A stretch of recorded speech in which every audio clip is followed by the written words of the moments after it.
BJP कहती थी कि हमारे लिए व्यक्ति बड़ा नहीं है, संगठन बड़ा है या पार्टी बड़ी है।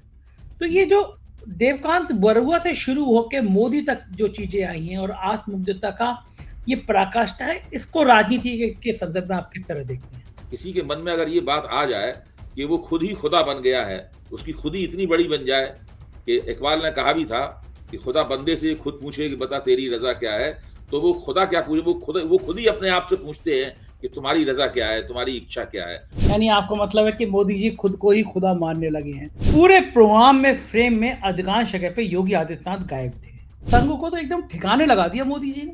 उन्होंने कभी भी राष्ट्रीय स्वयंसेवक संघ को कभी अहमियत नहीं दी। क्या मानसिकता थी उसमें, क्यों तोगड़ियों को उन्होंने बाहर किया था? और प्रधानमंत्री के करीबी, सबसे ज्यादा करीबी अरविंद शर्मा, ये बात सब जानते हैं, और योगी आदित्यनाथ ने ढक्कन बनाया। तो आप जो बता रहे हैं कि उनके अंदर देवत्व भाव है, वो छोड़ते नहीं है आदमी को, जिसने 100 सभाएं करी उसको ठिकाने लगा दिया। तो योगी आदित्यनाथ उस राम मंदिर प्राण प्रतिष्ठा में जो फ्रेम से गायब किए गए, ये अब इसको, इस राजनीति को उत्तर प्रदेश में आप कैसे देखते हैं? ये रनिंग बैटल सी है, मतलब ये एक तरह की रस्साकशी है जो बेआवाज होती रहती है। जो योगी आदित्यनाथ की राजनीतिक जीवन शैली रही है अभी तक, ये ले अपनी लपट कमरिया बहुत ना नचायो। योगी आदित्यनाथ कब उखड़ जाएं, कब गुस्से में आ जाएं, कब सब छोड़ दें, उनकी छोड़ने की भी इच्छा है। मतलब बहुत ज़्यादा लोग जो उनको करीब से जानते हैं वो ये भी कहते हैं कि ऐसा नहीं है योगी आदित्यनाथ बहुत कुर्सी के पीछे पागल हो रहे हो। तो आपको क्या लगता है योगी आदित्यनाथ का भविष्य क्या होगा? अभी आदित्यनाथ जी की छवि वो नहीं बनी है कि वो नरेंद्र मोदी की जगह लेने वाली एक अनिवार्य हस्ती बन जाए। नमस्कार, मैं हूं संजय शर्मा। आप देख रहे हैं 4PM न्यूज नेटवर्क। प्रधानमंत्री जी का एक स्लोगन, एक गीत भारतीय जनता पार्टी के ट्विटर हैंडल पे चल रहा है। प्रधानमंत्री का तो नहीं है, उनकी तारीफ में है, जिसमें कहीं बीजेपी का झंडा नहीं है और कहीं कमल का फूल नहीं है, ना नाम है ना कुछ है। लोग हैरान कि ये मोदी जी की तारीफ में और इतना स्तुति गान 2024 के चुनाव से पहले, तो ऊपर भी मैं, नीचे भी मैं, आसमान में भी मैं, पाताल में भी मैं, आत्ममुग्ध प्रधानमंत्री का ये कैंपेन प्लान शुरू हो गया। फिर लोगों ने क्रिटिसाइज करना शुरू किया कि भाई मोदी जी ने अब बीजेपी और संघों को इतना बौना कर दिया है कि मोदी जी इतने बड़े हो गए, तरह तरह की कयासबाजी। मैंने अभय दुबे जी के संग आज मोदी जी के इस पर्सनालिटी पर बात करी, और मैं उनसे पूछा कि संघ कैसा महसूस करता होगा कि एक तरह से मोदी जी ने उसको बहुत अपमानित कर दिया, छोटा कर दिया है। भारतीय जनता पार्टी के राजनाथ सिंह, नितिन गडकरी, योगी आदित्यनाथ, शिवराज सिंह चौहान, वसुंधरा राजे, इन सबको कैसा लगता होगा? सबका अस्तित्व ही खत्म हो गया है। और फिर बीजेपी को कैसा लगता होगा कि भाई मोदी जी की उम्र, ईश्वर करे लंबी उम्र हो, लेकिन 2-3 साल बाद उनकी काम करने की क्षमता कम होगी। आदमी की उम्र तो असर पड़ता ही पड़ता है। फिर मोदी जी की जब उम्र कम हो जाएगी तो बीजेपी क्या करेगी? तमाम ऐसे सवाल हैं। और फिर ये भी सवाल है कि योगी आदित्यनाथ ने मोदी जी के कपड़ों पे क्या कह दिया जिससे मोदी जी ने योगी जी का कुछ नुकसान कर दिया। मैंने इन सारे बातों को अभय दुबे जी से पूछा। चूंकि अभय दुबे जी बहुत सीनियर जर्नलिस्ट हैं, कई किताबें लिखी हैं, देश के बड़े बड़े टीवी चैनलों पे वो आते रहते हैं और बहुत ज्यादा अध्ययन करते हैं राजनीति का, समाज शास्त्र का, दार्शनिक भाव में वो बात करते हैं, और अध्ययन बहुत है चूंकि, तो बहुत विस्तार से समझाते हैं राजनीति को। उत्तर प्रदेश की राजनीति तो उनको हथेली की तरह रटी हुई है। मैंने उनसे पूछा कि प्रधानमंत्री जब इतनी ताकत में दिख रहे हैं, उनको देवत्व का भाव है, अभय दुबे जी कह रहे थे कि बीजेपी के लोगों को लगने लगा है कि वो ईश्वरीय शक्ति हैं, तो फिर योगी आदित्यनाथ से अगर वो टकरा रहे हैं तो उसका अंजाम क्या होगा? क्योंकि योगी आदित्यनाथ ने भी कम पंगे नहीं किए। मोदी जी के सबसे करीबी मंत्री जो बने हुए हैं नगर विकास में, ऊर्जा में, AK शर्मा, लगभग ढक्कन बना दिया मोदी जी के इस सबसे प्यारे आदमी को योगी आदित्यनाथ ने।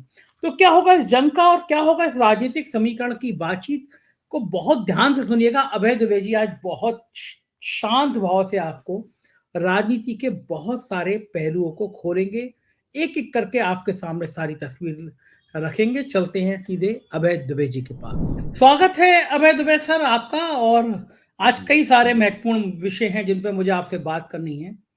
मुझे वो दौर याद है कि जब इंदिरा गांधी जी जीवित थी और एक नेता ने नारा दिया था कि इंडिया इज इंदिरा, या ऐसे कुछ नारा था, Indira is India, India is Indira, इस तरह का कुछ नारा था।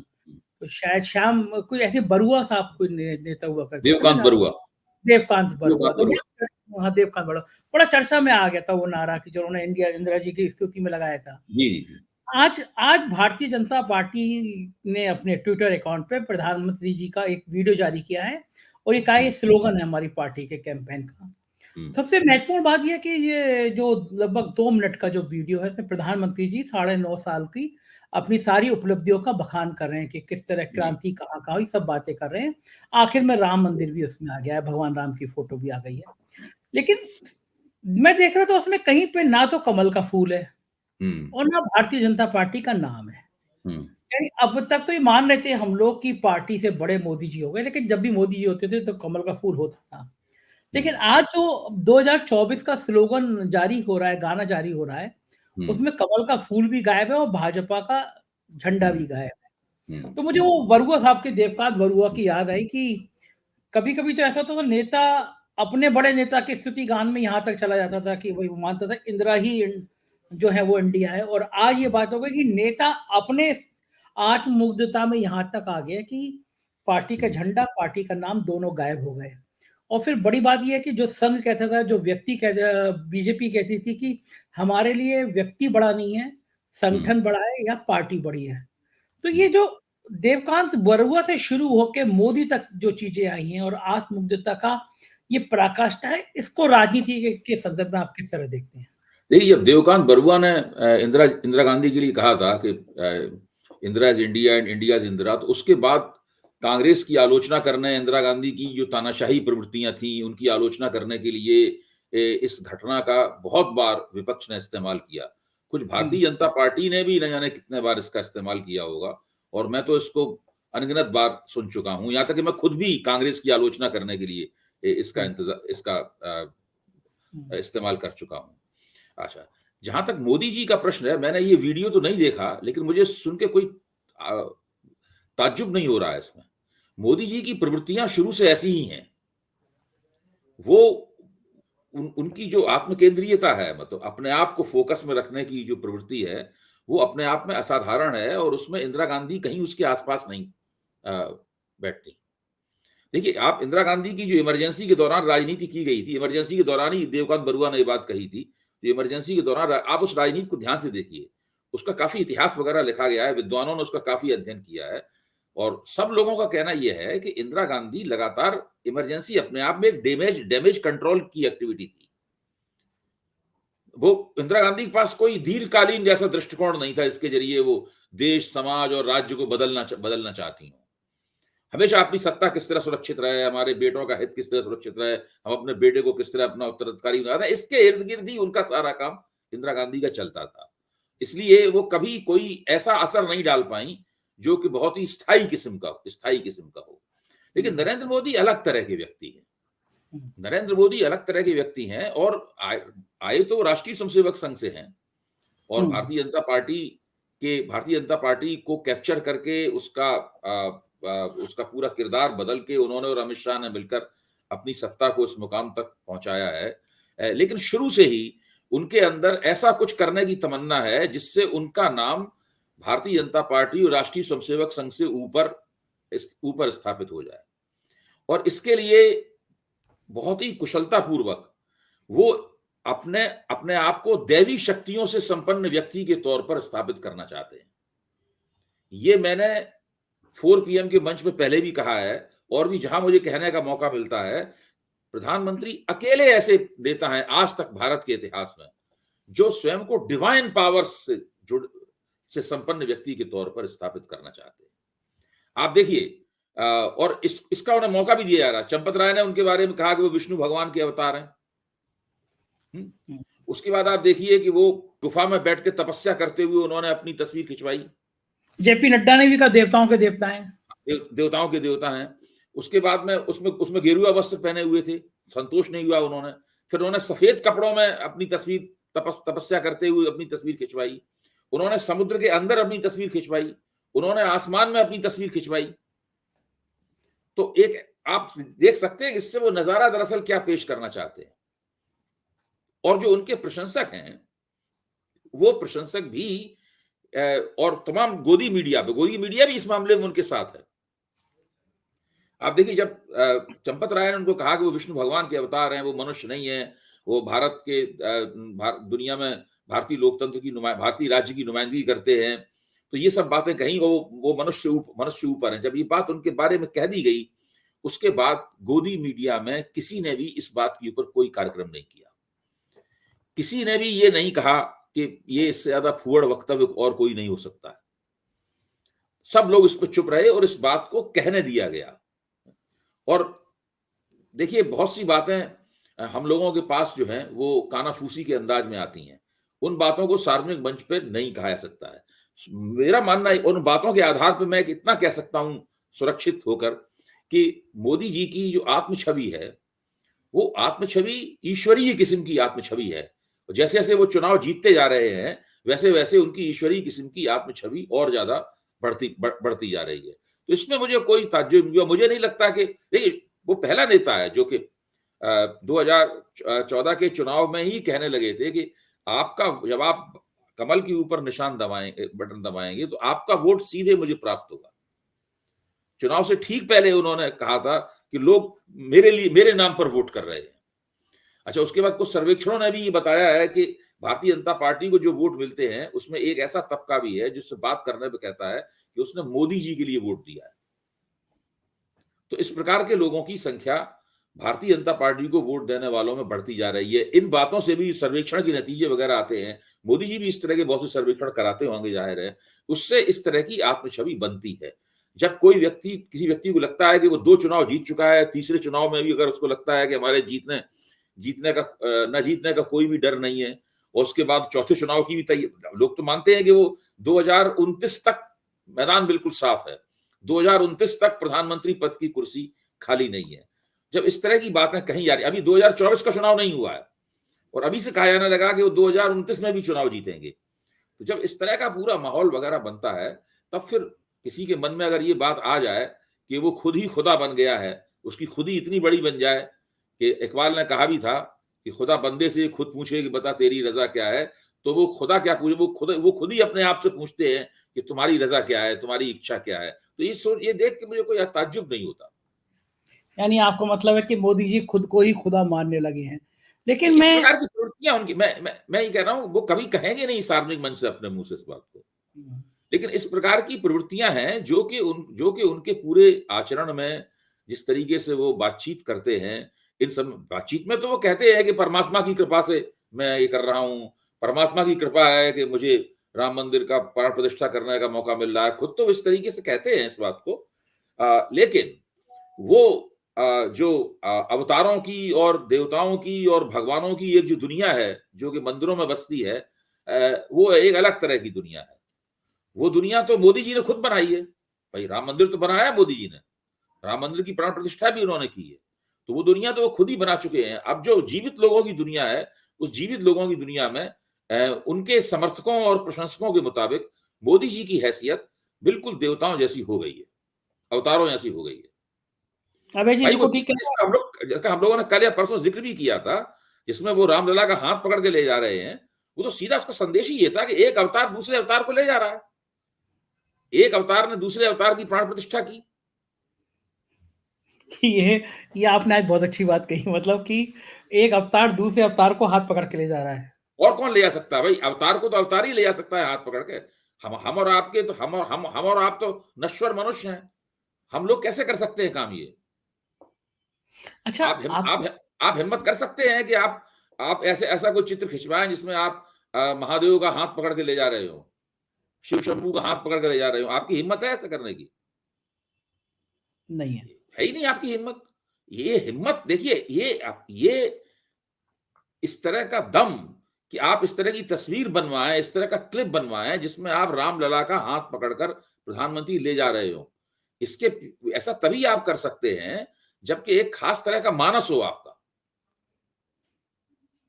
ठीक है, राजनीति में सब ऊंच नीच देख के चलते हैं, वो व्यवहारिक व्यक्ति भी हैं। जब उस पर आपत्तियां हुई, मजाक उड़ाया गया, तो उन्होंने उस क्लिप को वापस करवा दिया गया, वो तो ठीक बात है, लेकिन आखिरकार क्लिप तो बनाया गया, हाँ, और उसको सोशल मीडिया पर डाला गया, नारे भी लगे कि जो राम को लाए हैं हम उनको लेकर आएंगे। जी जी। तो एक बात और है, आपने 29 तक की बात बता दी कि 29 तक की मोदी जी तैयारी कर रहे हैं। फिर योगी क्या करेंगे? पहला सवाल। और दूसरा सवाल, बहुत चर्चा का विषय बना हो रहा है जो सवाल, आपने देखा था 22 तारीख का प्रोग्राम, बहुत सूक्ष्म तरीके से देखा था आपने, क्योंकि आप तार्किक हैं और बहुत अच्छे पत्रकार हैं, तो आप उस दृष्टि से भी देखते हैं। पूरे प्रोग्राम में, फ्रेम में अधिकांश जगह पे योगी आदित्यनाथ गायब थे। मैंने तो कहा भी था ये। हाँ, आपने मैं कहा भी पूरा था। प्रोग्राम में देखता रहा, पूरा हाँ, प्रोग्राम में देखता रहा कि बहुत बिल्कुल अंत में ही हर बात में, चाहे माला पहनाना हो, चाहे टीका लगाना हो, उनका नंबर बिल्कुल अंत में ही आता था। और वो पीछे नंबर 1 पे थे वहां पे नरेंद्र मोदी, नंबर 2 पे थे मोहन भागवत। और यहां तक मोहन भागवत भी, उनकी भी पूरी जो गतिविधियां थी, वो साफ लग रहा था कि वो उन्हें पता है कि उनका स्थान क्या है। राष्ट्रीय स्वयंसेवक संघ के किसी सरसंघचालक को भाजपा के प्रधानमंत्री के तौर पर, अब देखिए, उन्होंने अपने वक्तव्य में तो मोहन भागवत की कोई प्रशंसा नहीं की, नरेंद्र मोदी ने की है। मोहन भागवत ने नरेंद्र मोदी की प्रशंसा की। उन्होंने कहा कि मैं इनसे पहले से परिचित हूं, ये तो हमेशा ही तपस्वी रहे हैं और बहुत उन्होंने तप किया है। उन्होंने अपने वक्तव्य की शुरुआत तो यहीं से की। उन्होंने, उनका वक्तव्य यही था कि भाई नरेंद्र मोदी ने कितना तप किया है, 11 दिन का इतना कठिन व्रत रखा है, मैं इनसे परिचित हूं, वो हमेशा से ही पहले तपस्वी रहे हैं। अब जो तप इन्होंने किया है, अकेले ही इन्हें तप नहीं करने देंगे, हम भी अब तप करेंगे। यानी हर तरह से उन्होंने मोदी जी के पीछे रखा अपने आप को, अपने वक्तव्य में भी पीछे रखा। आप पहले देखिए कभी जब आरती हो रही है, आप देखिए जब आरती हो रही है, आप याद कीजिए वो पूरा नजारा। जब आरती हो रही है, मोदी जी के हाथ में जो आरती करने वाला पात्र है, वो कैसा पात्र है, और मोहन भागवत के हाथ में आरती करने वाला पात्र है, वो कैसा पात्र। मोहन एक छोटी सी तश्तरी लिए हुए, और मोदी जी वो पूरा जो आरती वाला होता है, इसके अंदर कई दिए होते हैं, इसको यूं करके पकड़ा जाता है, उससे कर रहे हैं आरती। फिर आप देखिए शाम के समय जब वो दिल्ली लौट आते हैं, तो अपने घर पे दिवाली मना रहे हैं मोदी जी, तो बाहर तमाम वो हाथ में लेके सब दिए जला रहे हैं। ऐसा कोई चित्र मोहन भागवत को तो दिखाया ही नहीं गया। तो शुरू में जब मोदी जी आए थे, तो एक बार मोहन भागवत के वक्तव्य का राष्ट्र नेशनल नेटवर्क पे प्रसारण किया गया था, आपको ध्यान होगा। शायद वो 26 जनवरी, या हमें ठीक से याद नहीं आ रहा, 26 जनवरी ऐसा कोई राष्ट्रीय त्योहार था जिसकी पूर्व संध्या पर उनका वक्तव्य प्रसारित किया गया था। बस वो एक पहली और आखिरी बार था, उसके बाद फिर मोहन भागवत का कोई वक्तव्य प्रसारित नहीं किया गया। हाँ, बड़ा अब स्थिति यह है कि उनको अखबारों में अंदर के पेजों में उनके वक्तव्य को जगह मिलती है, अखबारों में अंदर के पेजों पे उनके वक्तव्य को जगह मिलती है। तो अगर देखा जाए तो संघ को तो एकदम ठिकाने लगा दिया मोदी जी ने। देखिए, जब मोदी जी गुजरात के, आपको तो इस इतिहास की मुझे यकीन है कि आपको जानकारी होगी, जब वो गुजरात के मुख्यमंत्री थे, तब भी उन्होंने कभी भी राष्ट्रीय स्वयंसेवक संघ को कभी अहमियत नहीं दी। राष्ट्रीय स्वयंसेवक संघ के जो लोग होते थे, वो मोदी जी की मर्जी के बिना सरकार में नहीं घुस पाते थे। देखिए, परवीन तोगड़िया राष्ट्रीय स्वयंसेवक संघ की प्रमुख हस्तियों में से एक थे, और वो बहुत अच्छे, बहुत प्रभावशाली वक्ता उन्हें माना जाता था हिंदुत्व के सर्किल में। तो जब 2002 का चुनाव हुआ, तो उनको एक हेलीकॉप्टर दिया गया और उन्होंने पूरे गुजरात में घूम घूम कर 100 सभाएं की उन्होंने। मोदी जी वो चुनाव जीत गए, और चुनाव जीतने के बाद, मुख्यमंत्री पद की शपथ लेने के बाद, उन्होंने जो पहला आदेश जारी किया वो ये था कि परवीन तोगड़िया को गुजरात सरकार में पर्सोना नॉन ग्राटा डिक्लेयर कर दिया गया, ये घुस नहीं सकते अब उसके अंदर। अब जिन लोगों ने तोगड़िया जी से बातचीत की है, किस तरह मोदी जी ने उनकी उपेक्षा की, देखिए मोदी जी का इतिहास बहुत ही विकट है, मतलब आप उसकी वो नहीं कर सकते, बहुत खास तरह का इतिहास है मोदी जी का।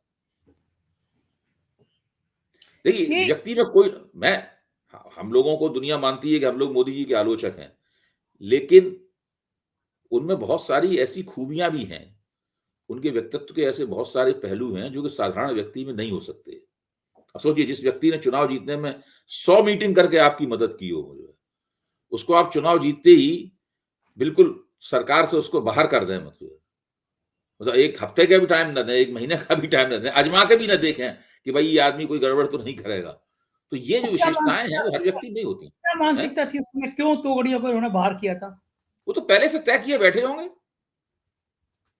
वो तो पहले से तय किए बैठे होंगे। देखिए, दिल्ली के बहुत पत्रकारों से मोदी जी का रक्त सप्त रहा है।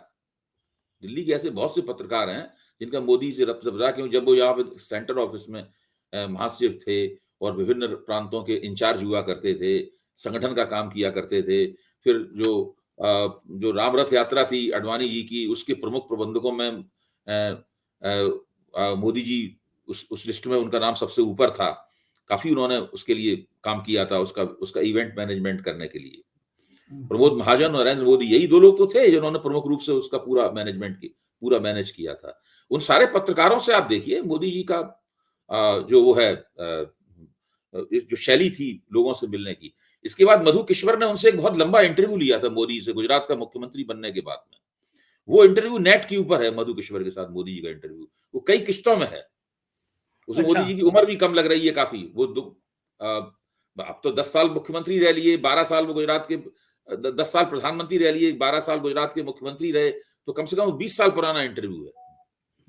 अब आप उस इंटरव्यू को देखिए, उसमें मोदी जी बताते हैं कि जब उनको कहा गया कि आप जाइए गुजरात में मुख्यमंत्री पद की शपथ लीजिए, और वो आए यहाँ पे, तो वहां पे वो गेस्ट हाउस में ठहरे, वहां पे गांधीनगर में जो रेस्ट हाउस था सरकारी डाक बंगले में, उसमें वो ठहरे। तो उसके बाद खबर फैल गई कि भाई ये नया बंदा आया है, यही गुजरात का मुख्यमंत्री होगा।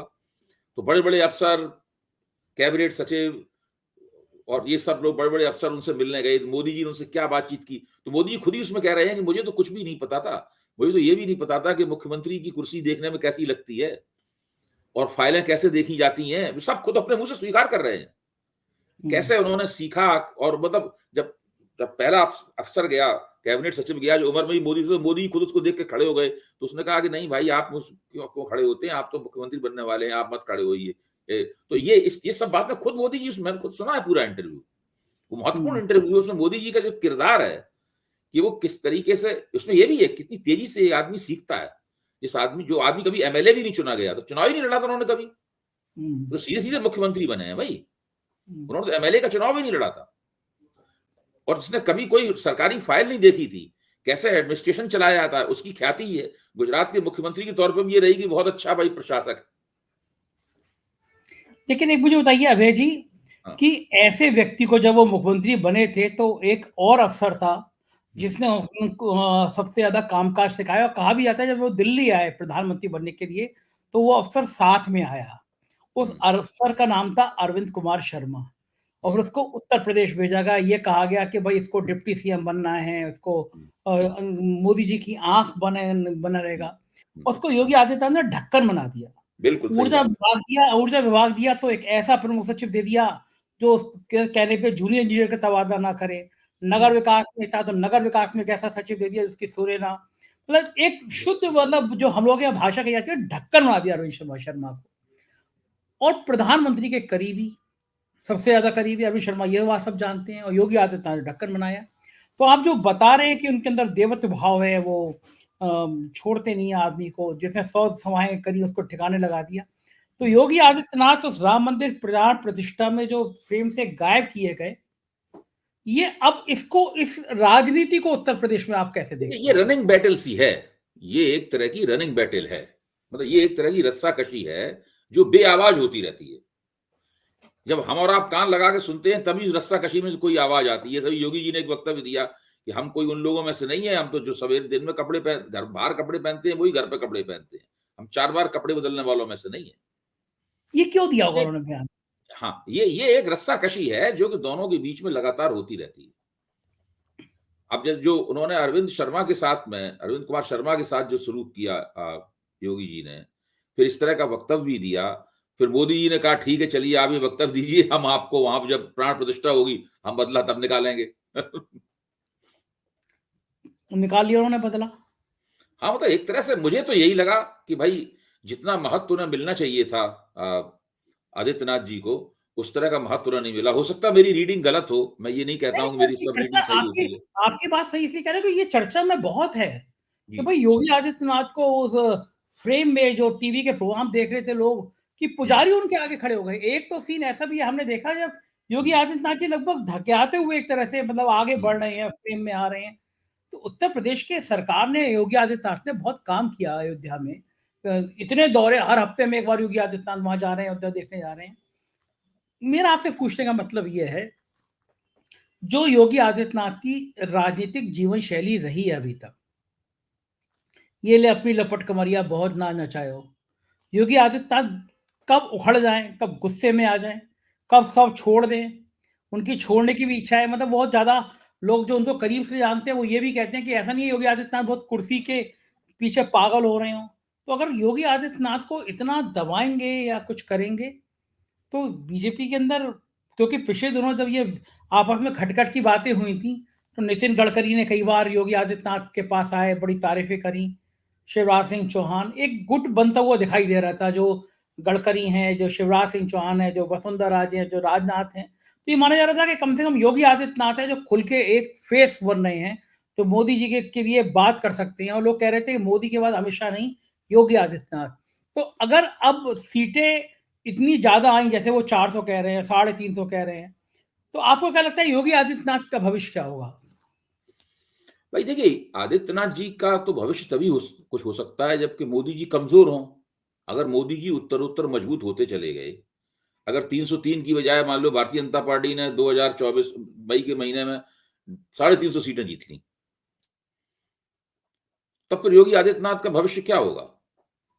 आप ये भी देखिए कि विधानसभा के चुनाव में इस बार अखिलेश ने योगी आदित्यनाथ की सीटें कम कर दी। कितनी? 52 ने 57 सीटें कम कर दी। उनके एक उप मुख्यमंत्री चुनाव हार गए। करीब 11 मंत्री चुनाव हार गए। इसके बाद में क्या हुआ? उनको वो मुख्यमंत्री शपथ तो उन्होंने ले ली। उसके बाद क्या हुआ? उसके बाद प्रधानमंत्री दफ्तर ने इनके पास एक संदेश भेजा, उत्तर प्रदेश भाजपा के पास, और सवाल भेजे कि ये कैसे कैसे हुआ, इसकी सफाई दीजिए। भाई, भाजपा को उत्तर प्रदेश में 2017 के मुकाबले 6.5-7% वोट ज्यादा मिला। नहीं, ये तो 2019 में हुआ था। नहीं, मैं गलत कह रहा हूं। ये 2019 में हुआ था। ये इसमें वोट इनका बढ़ गया है, लेकिन इनकी सीटें कम हो गई। इनके बड़े बड़े नेता चुनाव हार गए। तो ये जो हुआ, इसका प्रधानमंत्री दफ्तर ने उनको भेजा।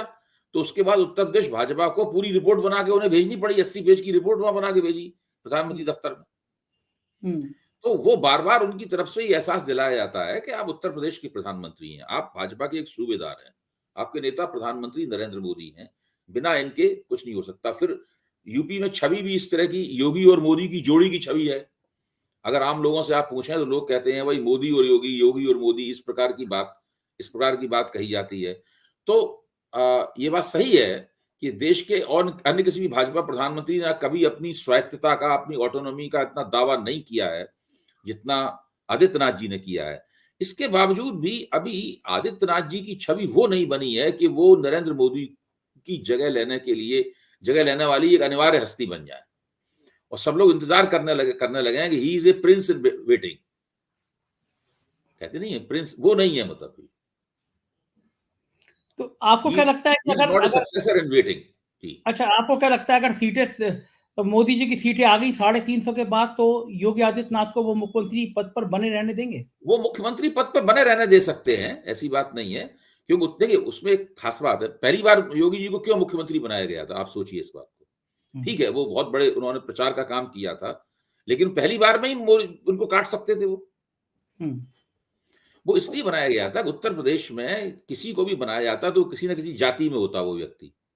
मेरी अपनी समझ ये है भाई, किसी राजपूत को बनाते, या किसी ब्राह्मण को बनाते, किसी लोधी को बनाते, किसी जाट को बनाते, किसी को बनाते ना, वो किसी जात में होता, मतलब जो है। और किसी एक जात में होता तो दूसरी जात के लोगों में कुछ ऐसी बात होती। योगी के रूप में उन्हें एक ऐसा व्यक्ति मिला जो कि था तो राजपूत जाति से, लेकिन था वो योगी। तो योगी की कोई जात नहीं होती है। और वो गोरखपीठ के महंत थे, दूसरे राष्ट्रीय स्वयंसेवक संघ की कतारों से नहीं आए थे। तो भाजपा के अंदर की जो गुटबाजी होती है उससे भी उनका कोई ताल्लुक नहीं था। भाई, भारतीय जनता पार्टी में तो कभी ज्यादा कुछ रहे नहीं। वो भारतीय जनता पार्टी के टिकट से एमपी जरूर होते रहे, 3 बार एमपी रहे, लेकिन भारतीय जनता पार्टी के अंदर की जो गुटबाजी होती है उससे आदित्यनाथ जी का कोई ताल्लुक नहीं था। जो राष्ट्रीय स्वयंसेवक संघ के प्रचारक वगैरह जो आते हैं, जो खुद मोदी जी और अडवाणी जी हैं, उस तरह का किरदार भी उनका नहीं है। राष्ट्रीय स्वयंसेवक संघ में कभी नहीं गए वो। तो ये जो उनकी एक खास तरह की स्थिति थी, भारतीय जनता पार्टी ने उसका लाभ उठाया। और भारतीय जनता पार्टी नाथ पंथ के एक बड़े महंत होने के नाते जगह जगह नाथपंथी सारे देश में फैले हुए हैं। वो दक्षिण भारत में भी मिल जाएंगे, वो उत्तर पूर्व में भी मिल जाएंगे, वो मध्य भारत में भी हैं, पश्चिम भारत में भी हैं। तो उनके बीच में जब ये जाते हैं तो आकर्षण का केंद्र होते हैं, भाषण देना अच्छा आता है, बढ़िया भाषण देते हैं, तो उससे उनको स्टार प्रचारक भी कौन सा ऐसा मुख्यमंत्री है जिसको स्टार प्रचारक के तौर पर सारे देश में घुमाया जाता है? तो हाँ, लेकिन आप ये सही कह रहे हैं कि इस तरह की स्थिति है, वो भाजपा के लिए उपयोगी है।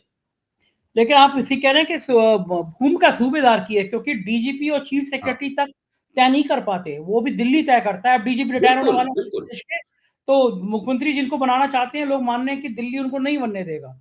ये हर चीज स्थिति ये है, जब ये मुख्यमंत्री बने थे तो दिल्ली में इनको काफी सीख दी गई थी। ये कह गई थी आप जिस तरह के बयान देते रहते हैं उस तरह के, पहले तो बहुत ही उग्र किस्म के उग्र सांप्रदायिक बयान दिया करते थे ना, तो इनके उग्र सांप्रदायिक बयानों को दिल्ली की तरफ से उसके ऊपर संयम लगाया गया और इन्होंने अपने आप को बदला भी, संयम भी लगाया। ये सब हम लोग उस वक्त हम लोग सब लिखते थे इस तरह की बातें, बदला भी, बात भी कह रहे तो ये बात सही है कि जो पीएमओ है, पीएमओ का काफी हाथ है उत्तर प्रदेश का शासन चलाने में। राष्ट्रीय स्वयंसेवक संघ का हाथ है, सुनील बंसल की जो भूमिका थी वगैरह वगैरह, बहुत सी बातें हैं जिन पे हम लोग कई बार चर्चा कर चुके हैं, आप भी कितने बार चर्चा कर चुके होंगे। लेकिन इसके बावजूद भी योगी जी ने अपनी जो दावेदारी है नेता के तौर पर वो कभी नहीं खोई। वो कुछ ना कुछ अपनी ऑटोनॉमी जो है वो एक्सप्रेस करते रहे, हमेशा बढ़ाते रहे हैं, करते रहे। वो अभी भी करते हैं। हाँ, लेकिन मुझे लगता है कि नरेंद्र मोदी काफी व्यवहारिक राजनेता भी हैं। योगी जी की उपयोगिता का उन्हें अच्छी तरीके से पता है, और हालांकि योगी जी का जो पहला शासनकाल था उसमें उनके ऊपर ठाकुरवाद के आरोप लगे और सही आरोप लगे। उस पर राजपूतों का जो दबदबा सारे देश की ब्यूरोक्रेसी में और दूसरी तरीके से रहा, वो सब लोग इस बात को जानते ही हैं। इसकी वजह से ब्राह्मण बहुत नाराज भी हो गए थे। मतलब ब्राह्मण जाति में जो बहुत नाराजगी थी, उसके पीछे एक बहुत बड़ा कारण ये भी था। लेकिन चलिए देखते हैं ये पूरा समीकरण क्या करवट लेता है आखिरकार। हाँ, बहुत ये इंटरेस्टेड रहेगा, खासतौर से लोकसभा चुनाव से पहले मोदी और योगी के रिश्तों पे भी एक बहुत लोगों की निगाह बनी रहेगी, चर्चा बनी रहेगी। बहुत शुक्रिया अभय जी, आज आपने इतना समय दिया, हमें उत्तर प्रदेश की राजनीति को विस्तार से समझाया। शुक्रिया, थैंक यू। तो ये थे अभय दुबे जी, समझा रहे थे राजनीति को, और उन्होंने सही कहा कि बीजेपी के लोगों ने मान लिया कि मोदी जी सामान्य इंसान नहीं है, उनको तो देवत्व की शक्ति प्राप्त है, वरना कौन आदमी राम को उंगली पकड़ के और मंदिर तक ले जाएगा। तो हो सकता है भाजपा के लोगों को लगता हो, आपको क्या लगता है अपनी राय से अवगत कराइएगा, चैनल को सब्सक्राइब करिएगा, ज्वाइन कीजिएगा, अपनी राय जरूर बताइएगा। हमारे राज्यों के चैनल है 4PM UP, Bihar, Gujarat, Maharashtra, Karnataka, Rajasthan, Madhya Pradesh, 4PM Bollywood, उन्हें भी सब्सक्राइब करिएगा। शुक्रिया, थैंक यू।